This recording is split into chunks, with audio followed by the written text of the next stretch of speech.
UP में पूर्व CM के बेटे फतेह बहादुर सिंह को जान का खतरा, पुलिस अधिकारियों पर लगाए बड़े आरोप। यूपी में बीजेपी सरकार और संगठन के घमासान के बीच 6 बार के विधायक फतेह बहादुर ने खुद की जान को खतरा बताया। फतेह बहादुर ने आरोप लगाया कि यूपी पुलिस के अधिकारी कुछ माफियों के साथ मिलकर उनकी हत्या कराना चाहता है। फतेह बहादुर का ये भी आरोप है कि इसलिए सुर्खियां बटोर रहा है क्योंकि बहादुर मुख्यमंत्री योगी आदित्यनाथ के जिले से ही आते हैं। जब मैं क्षेत्र में था, मुझे जानकारी हुई, मैंने उसको बड़ा लाइटली लिया। मैंने कहा ऐसे जनरल बात होगी, लेकिन जब एक अपराधी के द्वारा उसकी पुष्टि की गई, लोकल जो मेरे विपरीत रहता था, उसने बताया कि मेरे पास चंदे के लिए वो लोग आए थे और लगभग 1 करोड़ रुपया आपको मारने के लिए इकट्ठा कर चुके हैं।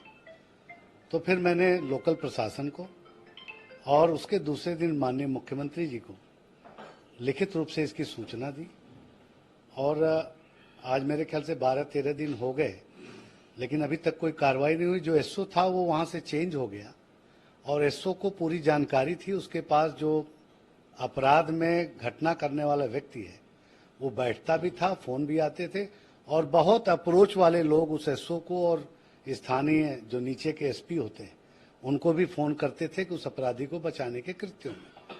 तो मेरा शंका और बढ़ गया। मैंने मुख्यमंत्री जी को ये सारी जानकारी दी, लेकिन अभी तक कोई कार्रवाई से मुझे जानकारी नहीं हुई है कि किस स्तर की कार्रवाई हो रही है।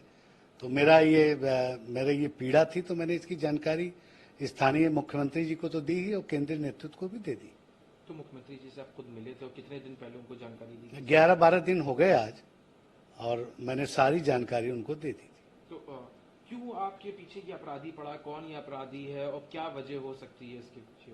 देखिए, लगातार सदन में बने रहना भी कुछ लोगों को खटक रहा है।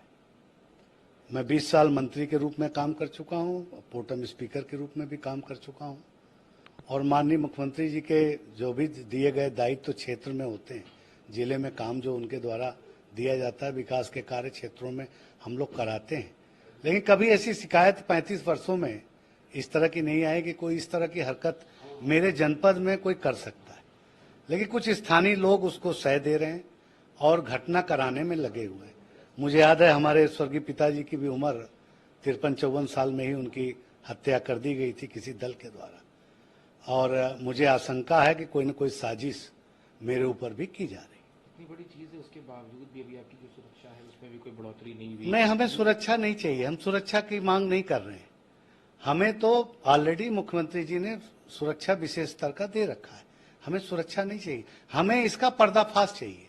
हम चाहते हैं कि इसका वर्कआउट माननीय मुख्यमंत्री जी कहें।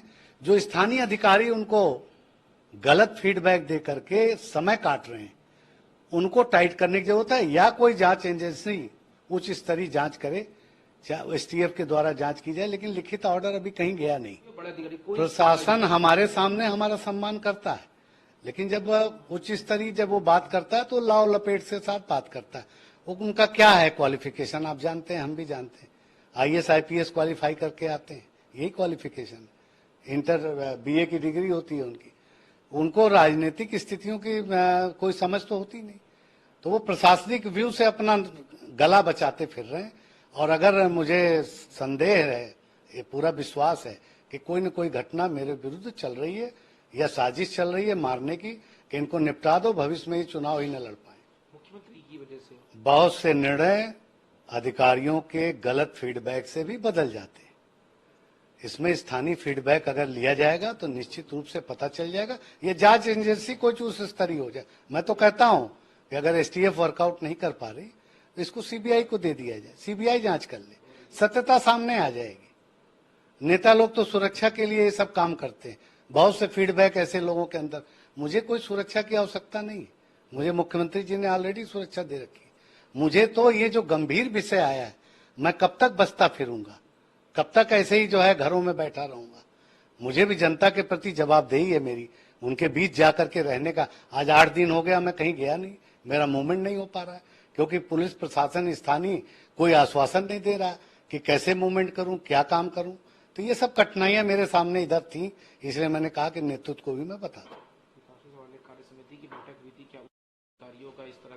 नहीं, कार्य समिति में मैंने कोई भी, संगठन के कार्यों में सरकारी कार्य का कोई मतलब नहीं होता। संगठन को संगठन के दृष्टिकोण से देखा जाता है और सरकार को सरकार के दे। जब सरकार के प्लेटफॉर्म पे लॉ एंड ऑर्डर का कोई बैठक माननीय मुख्यमंत्री जी रखेंगे तो हम लोग उसमें जरूर इस बात को रखेंगे।